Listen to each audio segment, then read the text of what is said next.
What is going on, guys? I want to share with you my social anxiety story, the history that I've had with it. This is something that I really haven't touched on a lot. I mentioned that I had social anxiety and I briefly touched on it, but I've never just gone all out and told my little story on it. If you're ready to kick anxiety in the butt, smash that like button down below and leave me a comment throughout this video and let me know if social anxiety is something that you deal with today or something that you dealt with in the past. What did you do to get over it? So with me, it all started with panic disorder. I had this 6-hour-long panic attack, lasted forever, thought I was dying, having a heart attack, had every panic attack symptom in the book. From that point on, I had 5 to 10 of those every single day, which led to me having horrible health anxiety. I thought I had heart disease. I graduated from heart disease eventually a couple years in to numerous cancers that I thought I had. I would go to doctors to get many tests done, never really getting the reassurance that I should have taken from the doctors. They are the experts. I am not. If I want to be an expert and diagnose myself, maybe I should go do the 8 years of school that it takes to get to that point. But I would always think that they missed something, that something wasn't right. Eventually, I started to take that reassurance, which started to lead to my recovery. But during this period of time where I was having these major panic attacks, I really suffered socially. Now, before this, guys, I was a guy's guy. I always made friends with everybody. I was very social. Now, I did get around too much. I partied a lot. This is, I think, what eventually led to my first panic attack. It was after a weekend of partying. I was a very social butterfly, if you will. Making a friend was easy. I didn't have problems with public speaking. I was on the debate team in high school. I was a worship leader in my church, so I sang in front of many people every other day, basically. I had no issues with speaking, with social situations, none of that. But something changed. I started to deal with anxiety, so I would have anxiety around people, and the first thing that brought this to my attention was I would have panic attacks in the car. Now, I would have panic attacks in the car whenever I drove with other people, mainly because I was anticipating it, hoping I would have one, and then this just made it happen so much easier. So a few good friends of mine experienced this situation with me, which is horrible, me pulling over on the side of the road, me having to do exercises, me having to chug bottles of water, me having to call my mother, who's a nurse, and get reassurance that I wasn't about to drop dead from a heart attack.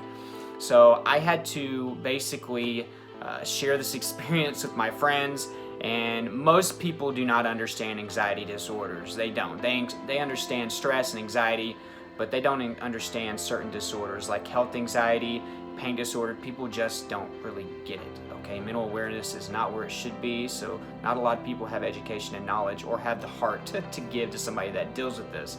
A lot of people show anger. I didn't have anybody that I could talk to because I exhausted all of my resources. My friends were pretty much annoyed with my behavior. Luckily, they stayed decent friends, and now we're fine now, but I started to distance myself away from those people. I felt like I couldn't share anything with them. I felt like I couldn't trust talking to them about anything because I thought it was going to be a joke that would be spread around among other friends. Me and my family grew apart. I felt like my father didn't really understand it much. My sister didn't much. Other family members really didn't understand. They would just kind of say, oh, okay, that's something you're going through, but they didn't really get it. I really didn't feel comfortable going to them. My mother, I could. And even though I went to her a lot and she's my mom, she still had to be firm and harsh with me a couple times. But a lot of people that deal with health anxiety and pain disorder really feel isolated, and that's what I started to feel. I started feeling isolated. So I felt like I just couldn't go to people. There was another element to this, though. I was scared of having these panic attacks in public. So anywhere where there was a ton of eyes, I felt like were on me. The likelihood of me having a panic attack skyrocketed. So that was grocery stores or any type of marketplace environment like a mall, parks where there were more people, birthday parties, even family gatherings. Family, guys. I was around family and I would still have these anxious moments. Any serious situation, or either getting a haircut or going to the doctor or anything like that, became horrible. Some things that happened, guys, during my anxiety was I also started to develop brain fog. I basically had a cloudy mind. I was very forgetful. I couldn't finish my sentences. I couldn't remember anything. I would forget directions. I would forget names of actors, movies, celebrities, names of family members and friends, distant friends. It was horrible. I was scatterbrained. I couldn't keep up with anything. I had a very short attention span. This was made severely worse by anxiety. It's something that I had never dealt with before. So this really crushed me. I felt embarrassed to talk to people. I stuttered. And guys, if there's anything that I still kind of hang on a little bit from my anxiety years, it is social anxiety. Now, I don't have social anxiety disorder anymore, but I still get socially anxious at times. Sometimes it literally surprises me that I can sit down and record these videos, and if you can notice during some of my videos, I do stumble over my words at times. Now, I know most YouTubers do that, but I tend to do it a lot, and I still don't know why I do that. I'm not here to try to scare anybody and say you're never going to get over this, because I am light years ahead of where I was, and I will still continue to get better. A lot of that has to come down to practicing exposure, something that I feel like sometimes I don't have enough time to put into action. But anyways, back to the story. The brain fog really kept me from wanting to make friends, to have conversations. The only time that I felt good and comfortable in a social situation was in the evening time after I started drinking. Then I was a chatterbox, social butterfly again. I could talk, and that's because I wasn't dealing with these horrible anxiety symptoms and disorders. Whenever I would drink, a lot of this would disappear. The next day it would be horrible, and then I would have to start drinking again. So I was caught up in this alcoholism cycle, which is a very vicious cycle. Do not turn to any type of drug or alcohol or substance to cope with your social anxiety or any anxiety for that matter. So this kept on going. So eventually, whenever I started to actually recover from anxiety after I had pushed my friends and my family members and any bit of social life out of the way, I started to get better. The brain fog started to drift off.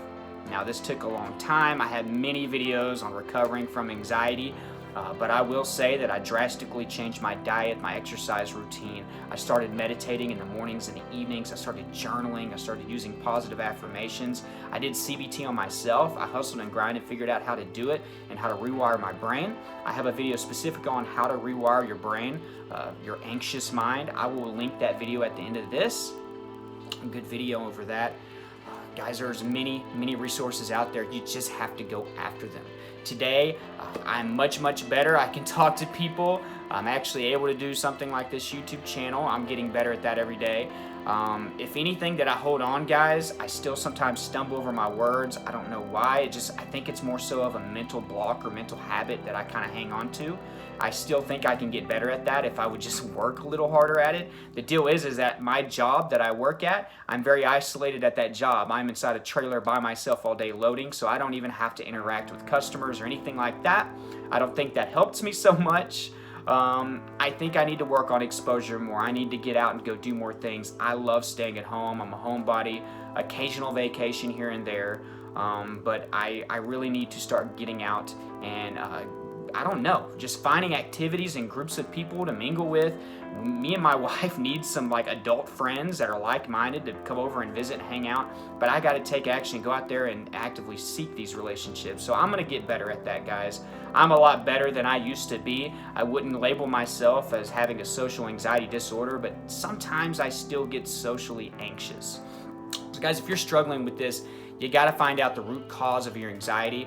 Often social anxiety branches out from another anxiety disorder, so make sure that you identify what that is, what your root cause is. That could be anything from childhood trauma to divorces, to relationship issues, to lack of relationships with family members, to death in the family or disease. Guys, it can be literally anything. Mine was, I was just super unhealthy. I was a party animal, and subconsciously I thought that was going to catch up with me and I was going to die. So when I had a palpitation from anxiety, that kicked off my panic disorder, made me think I was having heart attacks, which led to the health anxiety, which led to the social anxiety and eventual depression. But guys, I am all, healed pretty much completely of all that. If anything, I hang on to being socially anxious at times, which I'm still working on, guys, so wish me luck on that. If you have any tips for me over here, supposedly Mr. Expert on anxiety disorders, please let me know, because I'm always curious to learn from you guys. Like this video if you got some value. Again, leave me a comment down below and let me know if this is something that you have struggled with in the past. Let's talk about it a little bit. Subscribe if you haven't. Hit that notification bell so you get updates when I put my videos out. Guys, there's an anxiety support group down below. It's a Facebook group. We are close to 1,500 members. Any type of anxiety disorder, including social anxiety, is welcome there. So make sure you check that out. Guys, I have a meditation journal. There's a link down below. I will link that at the end of this video, so you can check that out. You need to be meditating every single morning and journaling. This combines the two of them, helps you learn how to do the two of them. $27 for that journal, but it's worth every penny. I did an amazing review over that where I completely lay everything out so you can actually see what you're paying for on that. So guys, that's something definitely to check out, a resource to take advantage of. That's going to help you get a head start on that. Aside from that, guys, my Snapchat, my Twitter, and my Instagram are down below as well. And there's an anxiety store that has a ton of books and resources. And you become a patron of my channel for just $1, you get many different rewards. So my Patreon link is also down below. Thank you so much, guys, for watching, and I hope you have a great rest of the day.